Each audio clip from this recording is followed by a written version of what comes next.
শুভেচ্ছা দর্শক। একজন মানুষ যখন বলে আমি মুখ খুললে আপনার সংসারে আগুন লেগে যাবে, তখন আসলে সে আগুন লাগানোর কাজটাই করছে।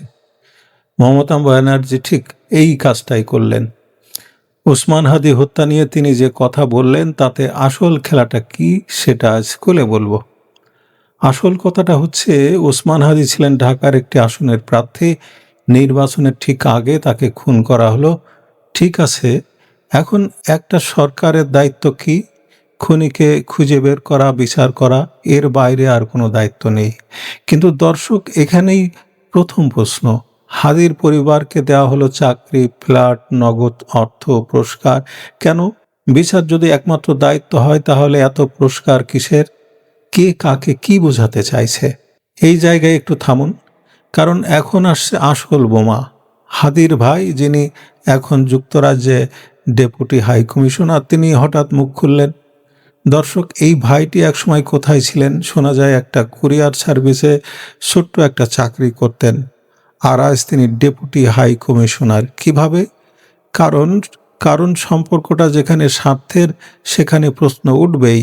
লোভনীয় চাকরি, পরিবারকে ফ্ল্যাট, নগদ অর্থ, আর তারপর তিনি অভিযোগ তুললেন জামাতের আমিরের পিএস, কয়েকজন উপদেষ্টা আর বিএনপির কয়েকজন নেতার বিরুদ্ধে। এখন আসল কথাটা হচ্ছে, যিনি এত কিছু পেলেন তিনি যখন বলেন কিছুই পেলাম না, এবার মুখ খুলে দিই, তখন সেই মুখ খোলার পেছনে কার হাত? কে চাইছে এই অভিযোগ উঠুক? কিন্তু সবচেয়ে বড় প্রশ্নটা এখনো বাকি, মমতা ব্যানার্জি কেন এর মধ্যে ঢুকলেন?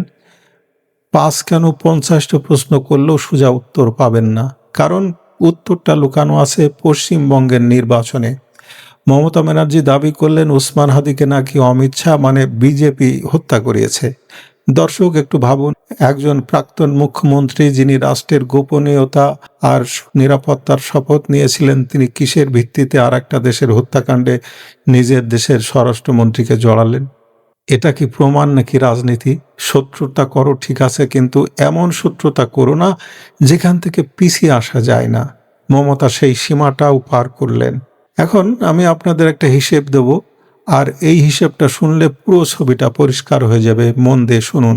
আসল কথাটা হচ্ছে, ওসমান হাদির মৃত্যুতে কার লাভ হলো? আসুন একটা একটা করে দেখি।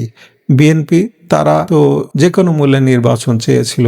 হাদিকে মেরে তারা সেই সম্ভাবনা নষ্ট করতে যাবে কেন? এই হত্যা তাদের কোনো লাভ নেই। আওয়ামী লীগ, তারাও চাইছিল একটা নির্বাচন হোক, ইউনূস বিদায় নিক, এই হত্যায় তাদের লাভ নেই। বিজেপি, তাদের তো কোনো প্রাসঙ্গিকতাই নেই এখানে।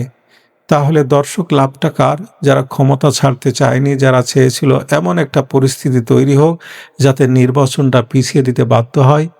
কারণ যতদিন নির্বাচন নেই ততদিন ক্ষমতা আছে। আর মমতা কেন মরিয়া? আর মমতা কেন এত মরিয়া? কারণ পশ্চিমবঙ্গে তার ভোট ব্যাংক। তিনি নিজেই বলেছেন, তৃণমূল না থাকলে সংখ্যালঘুরা বসে থাকবে না, পাল্টা মারবে, কেউ নিরাপদ থাকবে না। এটা কি একজন গণতান্ত্রিক নেতার ভাষা নাকি হুমকি? এই ভয়েই পশ্চিমবঙ্গের সাধারণ মানুষ এবার বিজেপিকে বেছে নিয়েছে। হাদি ইস্যু নয়, ভারত বিরোধিতা নয়, আসল কারণ এই ভয়। দর্শক, এই চ্যানেলটা চলে আপনাদের সাহসের উপর। সত্যি কথা শুনতে চাইলে সাবস্ক্রাইব করে পাশে থাকুন, কারণ এখানে আমরা ভয় পাই না।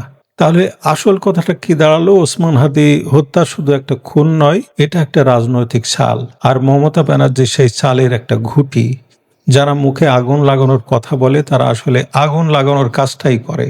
এখন আপনি বলুন দর্শক, মমতা ব্যানার্জি কেন বাংলাদেশের রাজনীতিতে নাক গলাচ্ছেন? এই প্রশ্নের উত্তর কমেন্টে দিন, ভয় পাবেন না, গলা ফাটিয়ে বলুন। দেখা হবে পরের ভিডিওতে।